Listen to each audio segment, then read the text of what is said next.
Hello students, कैसे आप सभी। क्या इरादा है, फर्स्ट करना है या टॉप करना है? चलो जो भी हो कमेंट में बताओ।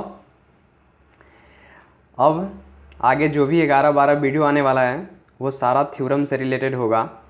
आप लोगों को पता ही है कि मैथ में थ्योरम एक ऐसा टॉपिक है जो मात्र 11 से 12 है गणित में क्लास 10th में, और ये प्रत्येक एग्ज़ाम में 5 से 10 नंबर का स्टेमिना रखता है। सोच सकते हो आप, 5 से 10 नंबर यानी 2% मार्क्स का ये वैल्यू रखता है कि नहीं। एक तरफ आप जब पूरा आप फिजिक्स का पढ़ लेते हो, केमिस्ट्री पढ़ लेते हो, फिर भी उसमें से 30 नंबर आता है, मात्र 30 नंबर, वो भी क्वेश्चन आए चाहे ना आए। लेकिन ये जो आप 11 थ्योरम केवल पढ़ लेते हो तो आपको गारंटी कि ऑलमोस्ट ये हर साल लगभग आता ही है 5 नंबर में, है ना। तो इस लिहाज से थ्योरम हमारा काफ़ी इंपॉर्टेंट हो जाता है। दूसरी बात, बहुत बच्चे थ्योरम को थोड़ा सा बड़ा देखने पे उसे रटने की कोशिश करते हैं, जो सबसे बड़ा बेवकूफ़ी होता है कि नहीं बच्चों। सबसे बड़ा बेवकूफ़ी होता है जो उससे रटने की कोशिश करते हैं। अगर आप भी इन बच्चों में से है तो मुझे बहुत बहुत दुख है, और मैं आपको यह समझाना चाहता हूँ कि बच्चों, अगर आप इस थ्योरम को रटोगे तो उससे आप कुछ नहीं कर सकते। आप एग्ज़ाम में जाकर हुलहुला लोगे, कहीं बीच में का कुछ छोड़ दोगे, कहीं बाद में का कुछ छोड़ दोगे, है ना। और ऐसे में जब एग्जामिनर आपका कॉपी चेक करेगा तो वो पक्का आपका एक भी नंबर नहीं देगा, मतलब 1-2 नंबर तो दे देगा, लेकिन एक तरफ आपको अगर थोड़ा सा समझ जाएंगे तो बिना किसी टेंशन से आपको 5 का 5 नंबर मिलेगा, ठीक है ना। तो आइए समझते हैं। सबसे अपना पहला थ्योरम है और काफ़ी महत्वपूर्ण थ्योरम है, जिसका नाम है थेल्स प्रमेय। जिसका नाम क्या है बच्चों? थेल्स प्रमेय, ठीक है। इस प्रमेय को हम लोग आधारभूत अनुपातिकता प्रमेय भी कहते हैं। बात समझ में आया? मतलब क्या, अगर आपको क्वेश्चन में दिया रहा है कि थेल्स प्रमेय को लिखे और इसे सिद्ध करें, या आधारभूत अनुपातिकता प्रमेय को लिखे या सिद्ध करें, या इसका जो कथन है, मतलब ये थेल्स थ्योरम प्रमेय माने क्या होता है, एक जैसे फिजिक्स में आप पढ़ते हो सिद्धांत, न्यूटन के सिद्धांत, इसका सिद्धांत, उसका सिद्धांत, उसी में गणित में प्रमेय होता है। गणित में क्या होता है बच्चों? प्रमेय। बात समझ में आता है? चलो आगे देखते हैं इसका कथन क्या है। तो ये प्रमेय कहता है कि किसी त्रिभुज के एक भुजा के समानांतर खींची गई रेखा त्रिभुज के अन्य दो भुजाओं को समान अनुपात में विभाजित करती है। मतलब क्या कि किसी त्रिभुज में, है ना, एक मिनट मैं आपको यहाँ पे दिखाता हूँ। जैसे देखो ये क्या कहा, ये बोला, यहाँ पे आते हैं, ठीक, कि किसी त्रिभुज, है ना, किसी त्रिभुज ABC, है ना, किसी त्रिभुज ABC में एक भुजा के समानांतर खींची गई रेखा, मान लो हम DE कोई भुजा खींच दिए जो इसके समानांतर है ना। तो थेल्स थ्योरम के अनुसार ये पक्का बात है कि इस अन्य दो भुजा का जो अनुपात होगा, मतलब AD बाई DB जो है वो बराबर होगा AE बाई EC के, ठीक है। AE बाई EC के बराबर होगा। यही थेल्स थ्योरम है और इसी को हमको सिद्ध करना है। समझे बच्चे? चलो, तो आप लोग कथन समझ गए, ठीक है। बड़े आराम से प्यार से कॉन्सेप्ट के साथ समझते हैं इन सारी बातों को, ठीक है। चलो, तो सबसे पहले हम लोग लिखते हैं दिया है, मतलब कथन में क्या दिया है। हम लोग सबसे पहले क्या लिखते हैं? दिया है, मतलब कथन में क्या दिया है। तो दिया है, आप लोगों को पता है ABC एक त्रिभुज है ना। एक कोई तो त्रिभुज दिया होगा ना, किसी त्रिभुज के लिए है, तो वही लिखे ABC एक त्रिभुज है जहां BC समानांतर है EB के, ठीक है। जहां पे हम लोग जो यहाँ पे जो ये भुजा लिए हुए हैं DE, वो किसके समानांतर है? BC के, है कि नहीं, वो BC के समानांतर है, ऐसा हमको दिया गया है।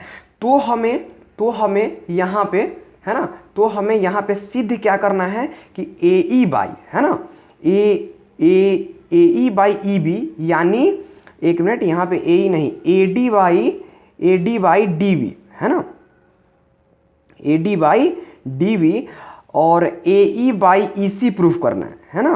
AE बाई, एक मिनट थोड़ा सा देख लेते हैं, AE बाई EC, ठीक है बच्चों, यहाँ पे थोड़ा सा गलती हो गया है।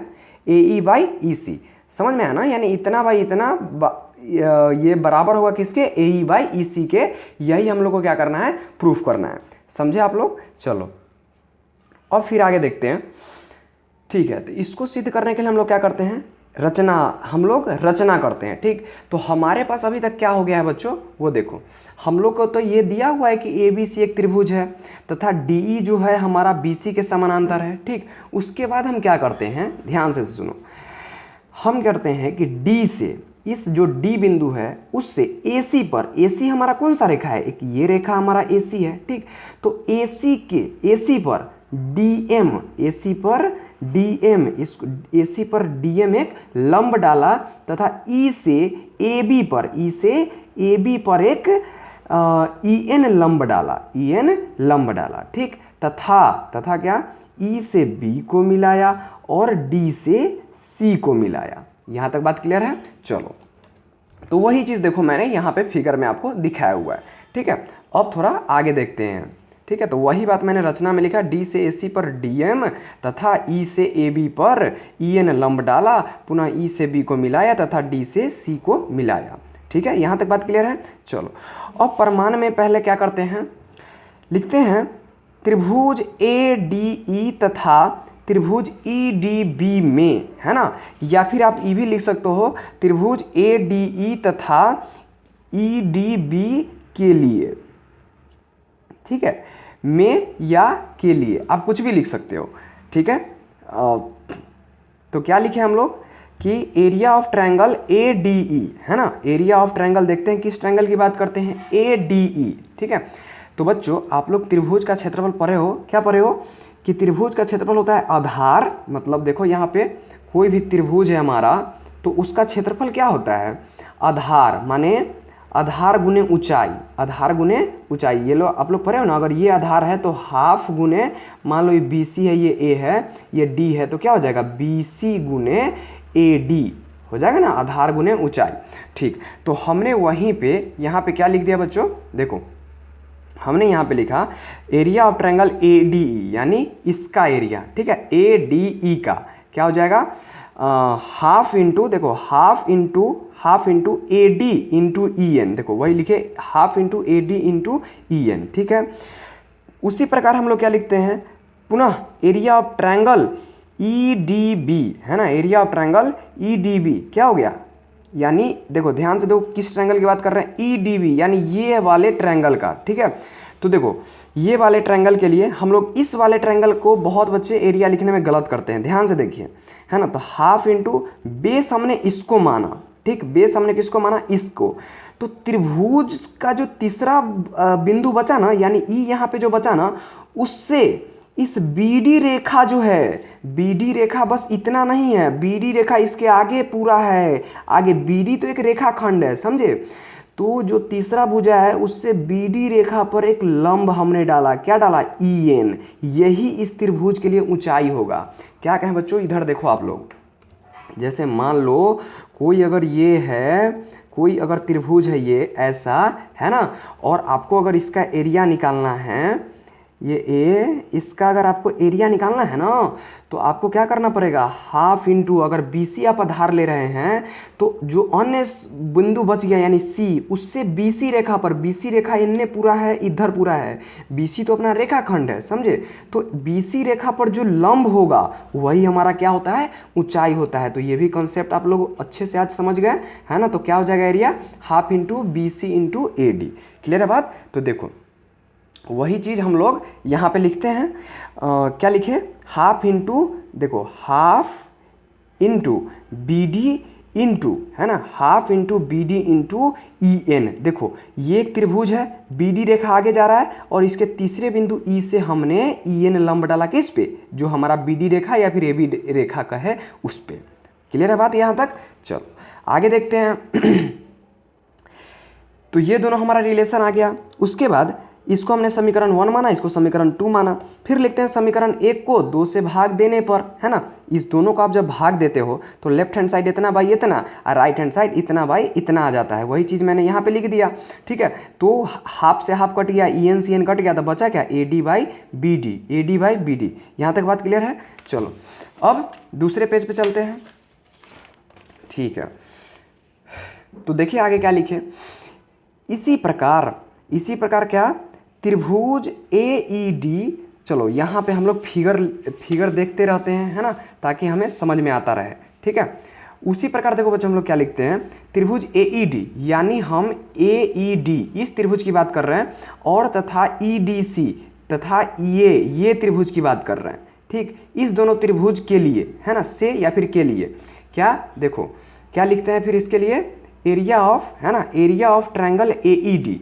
तो ए ई डी का एरिया क्या हो जाएगा, A E by half into A E into क्या, डी एम, ठीक है, आधार गुने ऊंचाई। वही चीज़ यहाँ पे लिखे, half into A E into D M. Clear, चलो, और तथा फिर लिख दिए ई डी सी के लिए। उसी प्रकार यहाँ से ई डी सी के लिए आप लोग क्या एरिया लिखोगे, अगर इसको आधार लोगे तो हाफ इंटू ई सी इंटू डी एम। ठीक है, अब देखो तीसरा भुजा यहाँ पे डी है इस त्रिभुज के लिए, तो डी से हमारा ये जो हमारा रेखा है उस पर हम लोग को लंब चाहिए। ठीक, तो उस पर लंब हमारा क्या हो गया, डी एम, है ना, तो वही हमने यहाँ पे लिख दिया डी एम। क्लियर है बात। फिर उसी प्रकार समीकरण 4 और 5 को भाग देने पर हमें क्या मिल गया, हाफ ये ए ई बाई ई सी, यहाँ पे भी हाफ से हाफ कट गया, डी एम से डी एम कट गया, तो बचा क्या, ए ई बाई ई सी, वही यहाँ पे लिखे।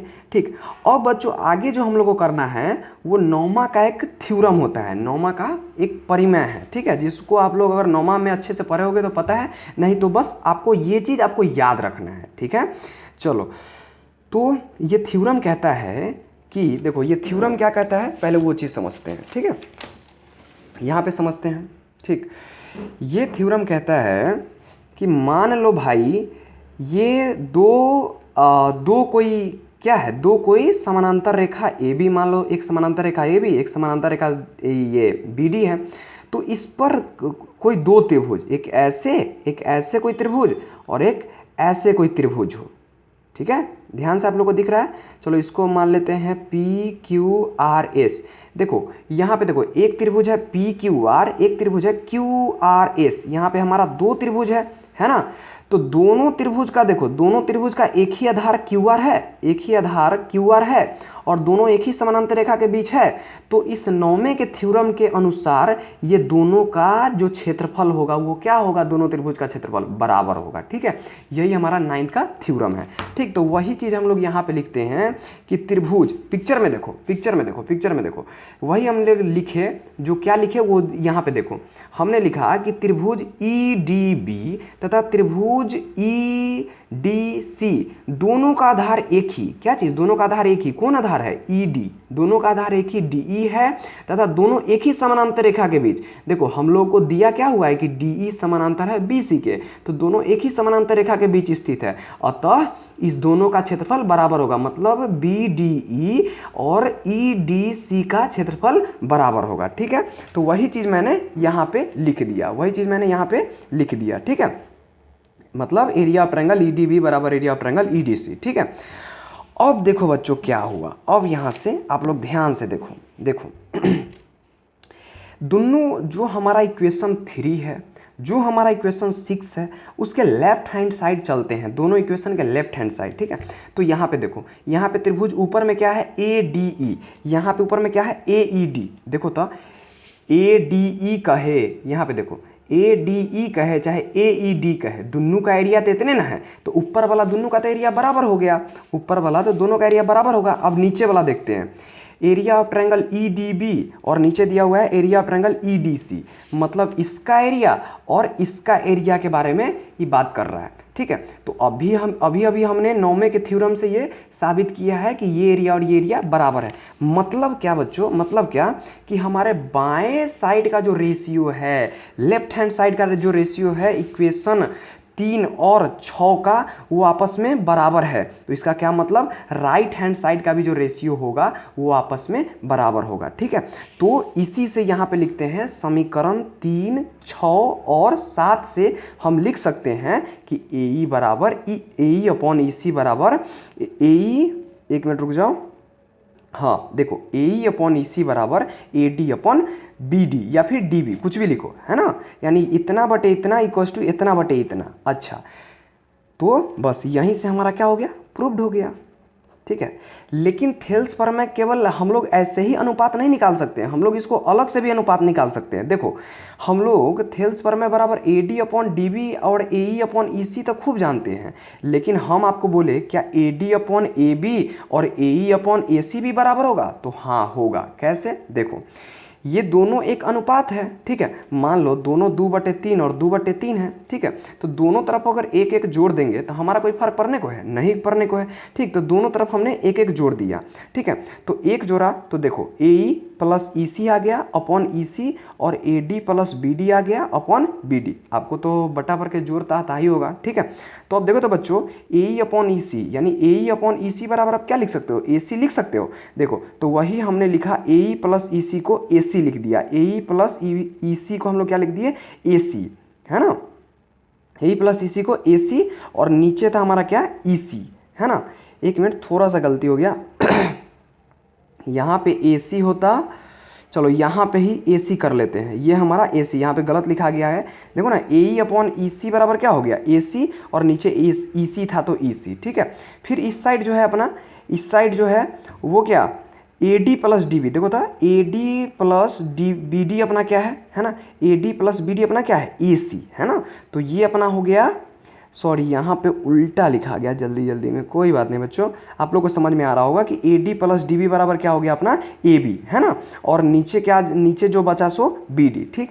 तो एक बात बताओ बच्चों, यहाँ पे कोई अनुपात है जो बराबर है, मतलब मान लो 7/5 बराबर है 7/5 के, तो क्या इस दोनों को हम दोनों साइड पलट दे, यानी लिखे 5/7 बराबर 5/7, तो क्या ये रिलेशन गलत है, नहीं। तो हमने क्या किया, इसको पलट दिया, तो ई सी बाई ए सी हो गया, और B D by A B हो गया, clear, B D by A B हो गया। अब देखो तो हमारा अनुपात कैसा है, हमारा अनुपात कैसा है, देखो हमारा अनुपात है ई सी अपॉन ए सी और B D upon A B, है ना। यानी मतलब आप समझ रहे हो ना, अनुपात का मतलब केवल A D by A B से A D by D B या ए ई बाई ई सी नहीं होता है। अनुपात किसी भी प्रकार का, मतलब इस साइड जैसे अनुपात ले रहे हो, इस साइड भी आप ले सकते हो। इस पूरे कहने का यही मतलब है। मतलब क्या अगर आप लोगे A D by A B, तो इधर आपको लेना पड़ेगा ए ई बाई ए सी।